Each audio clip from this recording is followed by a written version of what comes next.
ఏపీలో సర్వర్లు మొరాయించడంతో రిజిస్ట్రేషన్లు నిలిచిపోయాయి. మధ్యాహ్నం నుంచి సర్వర్లు ఓపెన్ కావడం లేదని, కాసేపు ఓపెన్ అయినా వెంటనే మొరాయిస్తున్నాయని వినియోగదారులు వాపోతున్నారు. ఫిబ్రవరి 1 నుంచి కొత్త మార్కెట్ ధరలు అమలు కానుండడంతో రిజిస్ట్రార్ కార్యాలయాలకు జనం తాకిడి పెరిగింది. దీంతో జనానికి ఇబ్బందులు తప్పడం లేదు.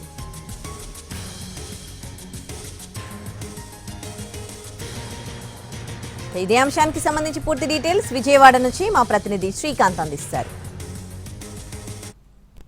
ఏపీలో రిజిస్ట్రేషన్లకు సంబంధించిన సర్వర్లు అయితే మొరాయిస్తూ ఉన్నాయి. ఎందుకంటే ఇవాళ రేపు కూడా పెద్ద ఎత్తున రిజిస్ట్రేషన్ కార్యాలయాలకు అయితే రిజిస్ట్రేషన్లు ఎక్కువగా జరగబోతున్నాయి. ఎందుకంటే ఫిబ్రవరి 1వ తారీఖు నుంచి కూడా మార్కెట్ ధరలు పెరుగుతున్న నేపథ్యంలో రిజిస్ట్రేషన్ కార్యాలయాలకు అయితే పెద్ద ఎత్తున దీనికి సంబంధించి రిజిస్ట్రేషన్ కోసం వచ్చే వాళ్ళ తాకిడితో అయితే ప్రస్తుతం రిజిస్ట్రేషన్ కార్యాలయాలు అయితే కిటకిటలాడుతున్న పరిస్థితి కూడా ఉంది. ప్రస్తుతం మనం విజయవాడ పడమట సబ్ రిజిస్ట్రార్ కార్యాలయంలో ఉన్నాం. ఉదయం నుంచి కూడా రిజిస్ట్రేషన్లు పెద్ద ఎత్తున జరుగుతున్న పరిస్థితి. నిన్న మొన్న 2 రోజులు కూడా అమావాస్య కారణంగా కూడా రిజిస్ట్రేషన్లు పూర్తి స్థాయిలో మందగించిన పరిస్థితి. ఈ నేపథ్యంలో ఇవాళ రేపు 2 రోజులు ఈ నెలాఖరు వరకు మాత్రమే పాత ధరలు, మార్కెట్ ధరలు అందుబాటులో ఉంటాయి కాబట్టి పూర్తి స్థాయిలో రిజిస్ట్రేషన్లు పాత మార్కెట్ వాల్యూకి చేయించుకునే వాళ్ళందరూ కూడా ఇప్పుడు రిజిస్ట్రేషన్ కార్యాలయాలకు అయితే పెద్ద ఎత్తున వస్తున్న నేపథ్యంలో ఈ సర్వర్లు అయితే మొరాయిస్తూ ఉన్నాయి. మనకి విజువల్స్లో కూడా చూడొచ్చు స్పష్టంగా కూడా సిఎఫ్ఎంఎస్కి సంబంధించిన ఈ వెబ్ పోర్టల్ అనేది ఏదైతే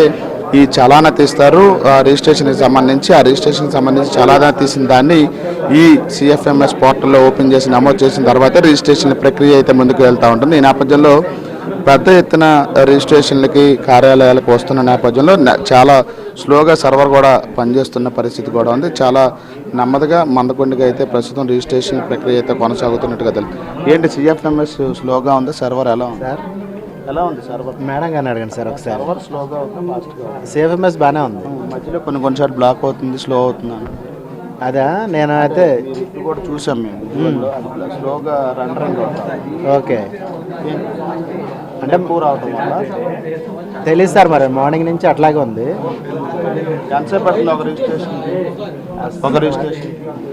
అదొక ఐడియా లేదు సార్. మరి సుమారు ఒక రిజిస్ట్రేషన్కి ఎంత సమయం పడుతుంది? ఒక పావుగంట అరగంట పడుతుంది. చూడొచ్చు ఒక్కొక్క రిజిస్ట్రేషన్కి 15 నిమిషాల నుంచి అరగంట సమయం కూడా తీసుకుంటున్నట్టుగా కూడా మనకి ఎవరైతే రిజిస్ట్రేషన్ శాఖకు సంబంధించిన సిబ్బంది కూడా చెప్తా ఉన్నారు. ఇంతసేపు సమయం పెడితే కనుక పూర్తి స్థాయిలో ఇబ్బందికరమైన పరిస్థితి ఉంటుంది. చూడొచ్చు చాలామంది కూడా డాక్యుమెంట్లకు సంబంధించి ఎదురు చూస్తున్నారు. ఎన్నింటికి వచ్చారు సార్ మీరు రిజిస్ట్రేషన్కి సంబంధించి? ఏంటి లాస్ట్ 2 రోజులు అన్ని రిజిస్ట్రేషన్స్కి వచ్చారా? మార్కెట్ వాల్యూ మారుతుంది, దానివల్ల పెరిగిందని అంటున్నారు, ఇంత రష్ పెరిగిందని అంటున్నారు. మీరు కూడా అంతేనా? మార్కెట్ వాల్యూ మారుద్దని ఏమన్నా వచ్చారా? ఆల్మోస్ట్ అంతే. చూడొచ్చు మార్కెట్ వాల్యూ పెరుగుతుంది కాబట్టి పూర్తి స్థాయిలో ఇవాళ రేపు 2 రోజులు మాత్రమే పాత ధరలు అందుబాటులో ఉంటాయి కాబట్టి రిజిస్ట్రేషన్లు కూడా పెద్ద ఎత్తున వస్తున్న పరిస్థితి. ఒకవైపున సిఎఫ్ఎంఎస్ పోర్టల్ కూడా మొరాయిస్తున్న నేపథ్యం కొంత మందకొండగా అయితే రిజిస్ట్రేషన్ ప్రక్రియ అయితే